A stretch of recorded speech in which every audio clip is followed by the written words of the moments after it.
శుక్లాం బ్రహ్మ విచారసార పరమాద్యాం జగద్వ్యాపినీం వీణా పుస్తకధారిణీం అభయదాం జాడ్యాంధకారాపహాం హస్తే స్ఫాటికమాలికాం విదధతీం పద్మాసనే సంస్థితాం వందే తాం పరమేశ్వరీం భగవతీం బుద్ధిప్రదాం శారదాం. శ్రీ మహాగణాధిపతయే నమః. శ్రీ మహాసరస్వత్యై నమః. శ్రీ గురుభ్యో నమః. ఆగస్టు మాసము ఆషాఢ కృష్ణ తదియ శనివారం నుండి శ్రావణ కృష్ణ తదియ సోమవారం వరకు ఉన్నది.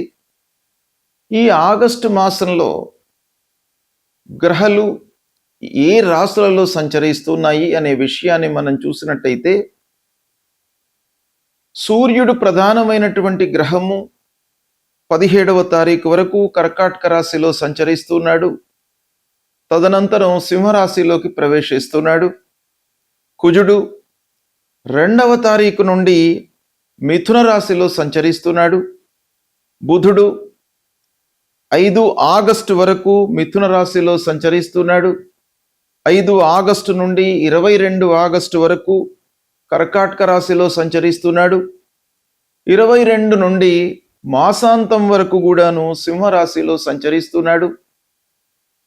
గురువు కర్కాటక రాశి అయినటువంటి ఉచ్చ స్థానంలో సంచారం జరుగుతోంది.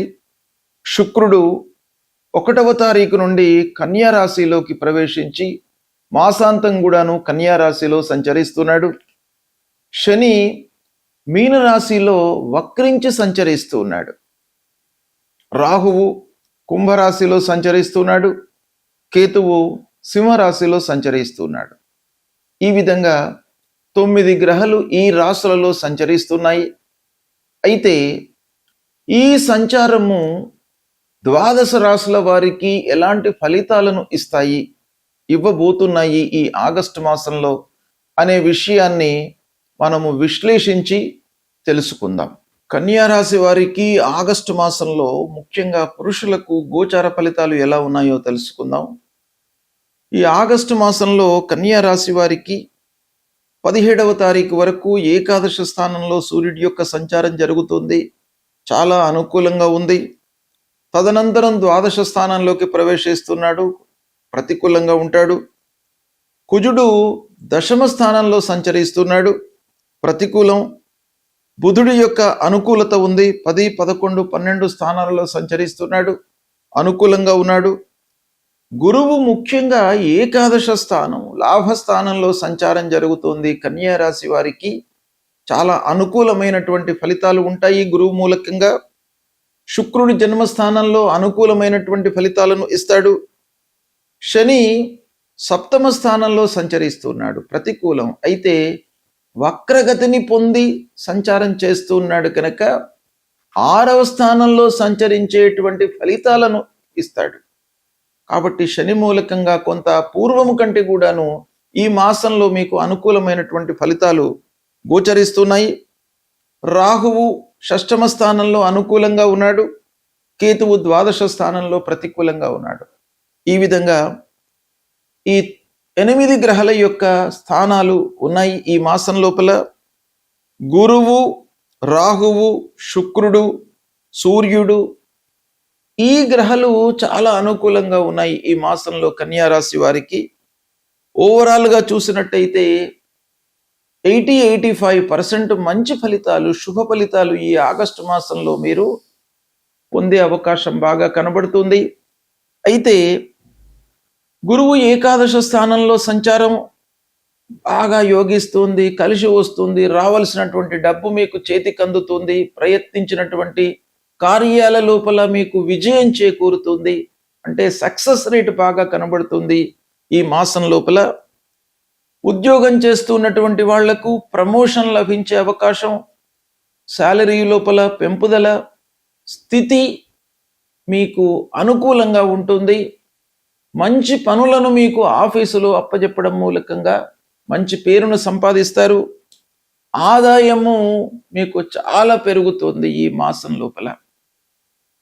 అది చాలా సంతృప్తిని ఇచ్చేటువంటి అంశం. 17వ తారీఖు వరకు మీరు అనుకున్నవి అనుకున్నట్టుగా జరుగుతాయి. కుజుడి మూలకంగా కొంత మీ లోపల నాయకత్వ లక్షణాలు, అధికారము మీకు చేకూరేటువంటి అవకాశం బాగా కనబడుతుంది. ప్రభుత్వ ఉద్యోగులకు స్థానచలనం కూడాను ఒక పక్కన గోచరిస్తుంది. స్థానచలనం మూలకంగా మీకు మంచి జరుగుతుంది. అంటే మంచి కొరకై స్థానచలనము, బదిలీలు, ట్రాన్స్ఫర్లు ఇలాంటివి అయ్యే అవకాశం మీకు కనబడుతుంది. ఇక ప్రైవేటు ఉద్యోగులకు కూడాను వాళ్ళ శాలరీ లోపల పెంపుదల కనబడుతుంది. ఇక వ్యాపారస్తులకు చేతిలో ఉన్నటువంటి వ్యాపారం బాగా కొనసాగుతుంది. విస్తరణ కొరకై మీకు మంచి అవకాశాలు ఉన్నాయి. ఈ మాసంలో వ్యాపారము ఎక్స్పాన్షన్ చేయాలి అనేటువంటి మనస్తత్వంతో ఉన్నటువంటి వాళ్లకు ఈ మాసం బాగా కలిసి వస్తుంది. సద్వినియోగపరచుకోండి. ముఖ్యంగా బుధుడు వ్యాపార నిమిత్తమై చర్చలకు చాలా సానుకూలమైనటువంటి వాతావరణాన్ని ఇస్తాడు ఈ ఆగస్టు మాసం. శుక్రుడి మూలకంగా మీ లోపల ఒక రకమైనటువంటి నైపుణ్యత, ఆకర్షణను ఎదుటి వాళ్ళు పసిగట్టడము, తద్వారా మీకు ఒక మంచి స్థితిని ఇచ్చేటువంటి అవకాశం కనబడుతుంది. వివాహాది శుభకార్య ప్రయత్నాలు ఫలిస్తాయి. సంతానం కొరకై ఎదురు చూస్తున్నటువంటి వాళ్లకు ఈ మాసం లోపల శుభవార్త, సంతాన యోగం కనబడుతుంది.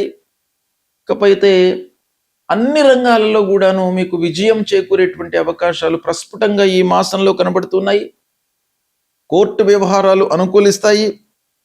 విద్యార్థులకు ముఖ్యంగా మెడికల్ సైడ్లో ఉన్నటువంటి వాళ్ళు, ఫార్మాసిటికల్ సైడ్లో ఉన్నటువంటి వాళ్ళు, ఐటీ రంగంలో ఉన్నటువంటి వాళ్లకు చాలా సుసమయము ఈ ఆగస్టు మాసం బాగా కలిసి వస్తుంది. విదేశంలో ఉద్యోగం చేయాలి అనేటువంటి ప్రయత్నంలో ఉన్నటువంటి వాళ్లకు ఈ మాసం చాలా అనుకూలిస్తుంది. ఇక పర్మనెంట్ రెసిడెన్సీ కొరకు ప్రయత్నం చేస్తున్నటువంటి వాళ్ళు, ఆల్రెడీ విదేశంలో ఉన్నటువంటి వాళ్లకు కూడాను ఈ మాసం చాలా ప్రోగ్రెసివ్గా ఉంటుంది. ఇకపోతే విద్యార్థులకు ముఖ్యంగా హయ్యర్ ఎడ్యుకేషన్ కొరకై ఈ మాసం చాలా కలిసి వస్తుంది.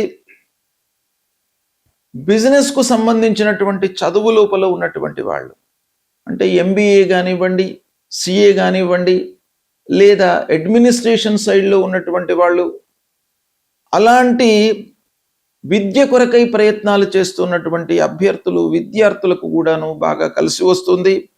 ఆరోగ్యం నిలకడగా ఉంటుంది. పూర్వము పెట్టినటువంటి పెట్టుబడుల మూలకంగా మీకు ఈ మాసంలో లాభాలు కనబడుతున్నాయి. మిత్రులు, స్నేహితులు, ఆత్మీయుల ద్వారా కూడాను మీకు బాగా కలిసి వస్తుంది ఈ మాసం. ఓవరాల్గా చూసినట్టయితే కన్యా రాశి వారికి ఆగస్టు మాసం ప్రత్యేకంగా పురుషులకు బాగా కలిసి వచ్చేటువంటి మాసం. దీన్ని సద్వినియోగపరచుకోండి, మంచి ఫలితాలను పొందుతారు. గ్రహస్థితి ప్రతికూలంగా ఉన్నప్పుడు మనము ఆ భగవంతుడి యొక్క అనుగ్రహాన్ని పొందడము చాలా ముఖ్యం. ఆ గ్రహస్థితి ముఖ్యమైనటువంటి గ్రహాలు గురు, శని, రాహువు, కేతువు, ఈ గ్రహాలు ప్రతికూలంగా ఉండడము, గోచార రీత్యా మనకు ప్రతికూల స్థానాలలో సంచరించడము, ఇది ఒక్కటే పూర్తి ఫలితాలను నిర్ణయించకపోయినప్పటికీ చంద్రుని నుండి ముఖ్యమైనటువంటి గ్రహాల యొక్క స్థితి ప్రధానంగా మనకు శాస్త్రంలో చెప్పబడి ఉంది. చంద్రుడు మనస్సుకు కారకుడు. మనస్సే అన్నిటికీ కూడాను కారకం.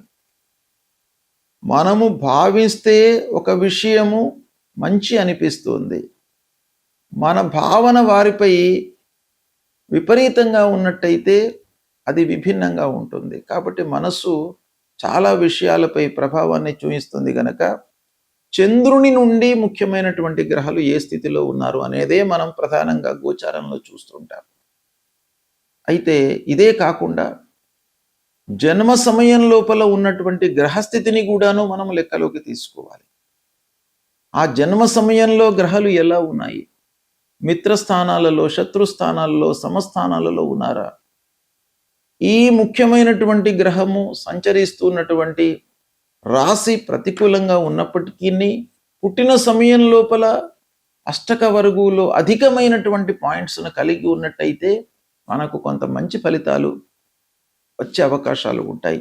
ఇలా ఎన్నో ఫ్యాక్టర్స్ను మనము లెక్కలోకి తీసుకొని ఫలితాలను నిర్ణయించడము అనేటువంటిది శాస్త్రబద్ధం. కాబట్టి గోచార ఫలితాలు ప్రతికూలంగా ఉన్నప్పుడు మనము ముఖ్యంగా గురువు విషయమై ఆలోచించినట్టయితే దక్షిణామూర్తి స్తోత్ర పారాయణం చేసుకోవడము, గురువుకు సంబంధించినటువంటి మూలమంత్రాన్ని జపించడము, దేవానాంచ ఋషీణాంచ గురుం కాంచన సన్నిభం వందనీయం త్రిలోకానాం తం నమామి బృహస్పతి అనేటువంటి మూలమంత్రాన్ని ప్రతినిత్యం కూడాను చదువుకుంటే గురువు యొక్క అనుగ్రహం లభిస్తుంది. తల్లిదండ్రులను సేవించండి. తల్లిదండ్రులు ప్రథమ గురువులు.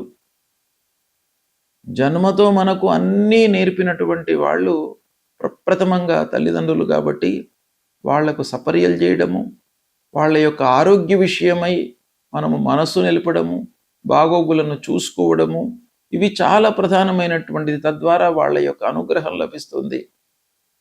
అదేవిధంగా శని ప్రతికూలంగా ఉన్నప్పుడు హనుమాన్ చాలీసా చదవండి, ఆంజనేయ స్వామిని కొలవండి, శనికి సంబంధించినటువంటి మూలమంత్రాన్ని ప్రతినిత్యం కూడాను చదువుకోండి. రాహుకేతులు ప్రతికూలంగా ఉన్నప్పుడు అమ్మవారి దేవాలయానికి వెళ్ళండి, అమ్మవారిని కొలవండి, అమ్మవారికి సంబంధించినటువంటి స్తోత్ర పారాయణాలు చేయండి. దుర్గా సప్తశ్లోకి అనేటువంటిది మీకు చాలా ఉపయోగపడుతుంది. దాన్ని మీరు ప్రతినిత్యం కూడాను చదువుకోండి. అందులో ఉన్నటువంటి 7 శ్లోకాలను మీరు ప్రతినిత్యము కూడాను చదవడం మూలకంగా భయము, ఆందోళన ఇవన్నీ కూడాను దూరమైపోయి మీకు విజయము చేకూరేటువంటి అవకాశాలు ఉంటాయి.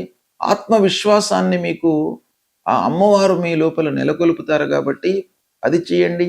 గణపతిని స్మరించండి, గణపతి దేవాలయానికి వెళ్ళండి. ఇలా ప్రతికూలంగా ఉన్నప్పుడు మనం చేయవలసినటువంటి కర్తవ్యము భగవంతుణ్ణి సందర్శించుకోవడము, దేవాలయానికి వెళ్ళడము, స్తోత్ర పారాయణాలు చేయడము. తద్వారా మీకు ఆ భగవంతుడి యొక్క అనుగ్రహం లభిస్తుంది. ఈ దుస్థానాలలో సంచరిస్తున్నటువంటి గ్రహాల యొక్క ప్రభావము తగ్గుతుంది, శుభ ఫలితాలు కలుగుతాయి. దీన్ని మీరు ఆచరించండి. శుభం.